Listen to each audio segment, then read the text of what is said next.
Tous ceux qui font l'actualité sont en direct sur France Bleu Saint-Étienne-Loire. L'heure de l'invité de France Bleu Matin, Emeline, avec nous en studio. Gilles Artigue, président de l'UDI dans la Loire, premier adjoint à la mairie de Saint-Étienne et candidat aux législatives pour la droite et le centre dans la première circonscription, pas facile à dire, de la Loire. Effectivement. Bonjour Gilles Artigue. Bonjour. Alors une dizaine de sénateurs centristes, on va simplifier ainsi, ont signé une tribune ce week-end de ralliement à Emmanuel Macron. Ça vous titille pas vous aussi ?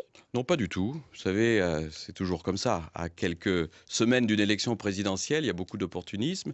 Certains changent de camp, regardent les sondages. Moi, ce qui m'intéresse, c'est de constater que 10 élus, c'est peu. D'autant plus que parmi ces élus, il y a très peu d'UDI. Il y a quand même Michel Mercier, ancien ministre de François Fillon. Il y a aussi Gérard Roche, ancien président du département de Haute-Loire. Ils n'ont quand même pas fait ce choix comme ça, sans bien tout peser, non ? Non, ils sont au modem de François Bayrou, donc ils sont logiques, ils suivent leur leader. Moi, ce que je vois, c'est que l'UDI, le parti que je préside dans la Loire, est uni dans ce département depuis 1 an maintenant, que nous parlons tous d'une même voix et que nous ne nous trompons pas de camp. Nous sommes en alliance avec les Républicains, ça nous a permis de gagner de nombreuses élections. Bon, la plus emblématique est celle de Saint-Étienne en 2014, mais aussi les départementales et les régionales. Et nous poursuivons cette alliance pour la présidentielle et pour les législatives. Vous n'aviez pas appelé au retrait de François Fillon à un moment ? Alors il y a eu un doute, effectivement, à un moment donné. Ce doute est parti d'ailleurs des Républicains eux-mêmes. Et il s'est posé la question, effectivement, d'un éventuel plan B.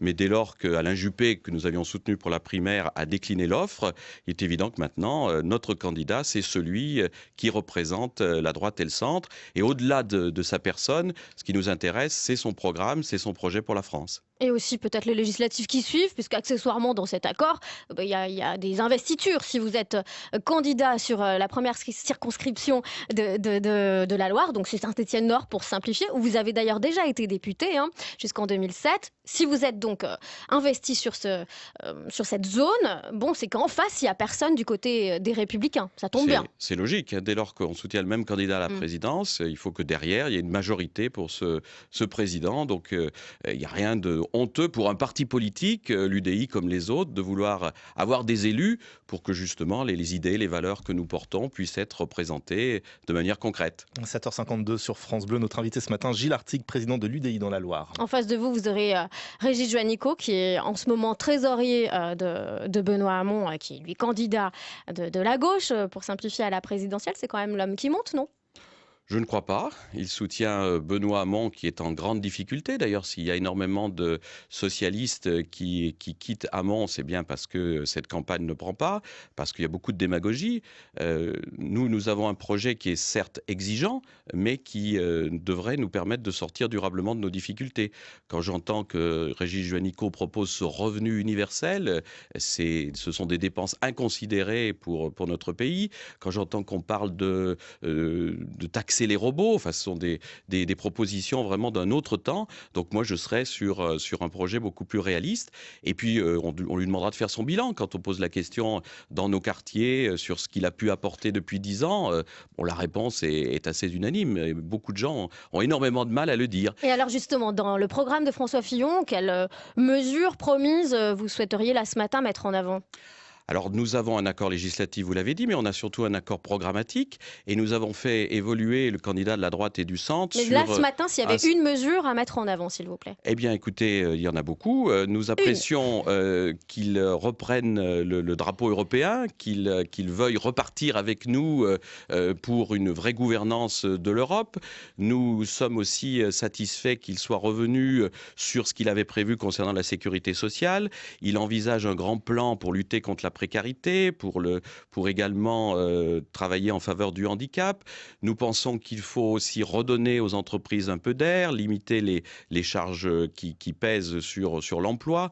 Donc tout cela, ce sont des propositions qui émanent des centristes, de l'UDI, et qui ont permis d'enrichir ce programme. Donc c'est là-dessus que je ferai campagne. Et puis le maire de Saint-Étienne compte beaucoup sur moi aussi, parce que pour porter au niveau national les projets de Saint-Étienne, il faut un parlementaire qui les défende avec fougue. et je serai celui-là. Il y a un collectif Vérité et Justice pour Jacques et Damien qui profite de cette campagne pour interpeller les candidats, les 11 candidats sur la question des accidents du travail, avec encore aujourd'hui en France beaucoup de morts dans le grand silence, il faut bien reconnaître. Vous pensez que François Fillon va répondre à cette lettre du collectif, donc lancée après la mort de 2 salariés à Feurs ? En tout cas, moi, je le relayerai parce qu'il me semble que ce cri est tout à fait légitime. La présidentielle est l'occasion de se poser les vraies questions. Il faut faire ça, il faut forcer les entreprises à faire des investissements, à faire des travaux plutôt qu'à leur demander de payer des amendes quand il y a des accidents. Oui, parce qu'il faut que malheureusement les décès servent à quelque chose et fassent en sorte que cela ne se reproduise plus. Donc il y a de meilleures indemnisations à prévoir et puis il y a effectivement à obliger les entreprises à sécuriser davantage pour que de tels drames ne se reproduisent plus. Au risque que vous ne pensiez que je n'en démords pas, vous voteriez peut-être pour Emmanuel Macron, par exemple au second tour de la présidentielle ? Pour l'instant, nous en sommes au premier tour. Mais au second, on se projette un peu. Nous en sommes au premier tour. Je ne veux pas envisager cette hypothèse.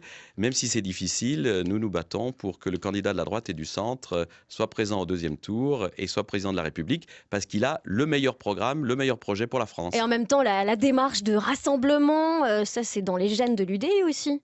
Oui, mais l'UDI est clairement avec les Républicains dans cette élection.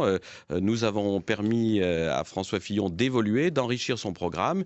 Et dans l'état actuel des choses, nous sommes sur cette ligne et nous n'en débordons pas. Merci Gilles Artigue d'être venu en direct sur France Bleu Saint-Étienne-Loire. Bonne journée, bonne semaine.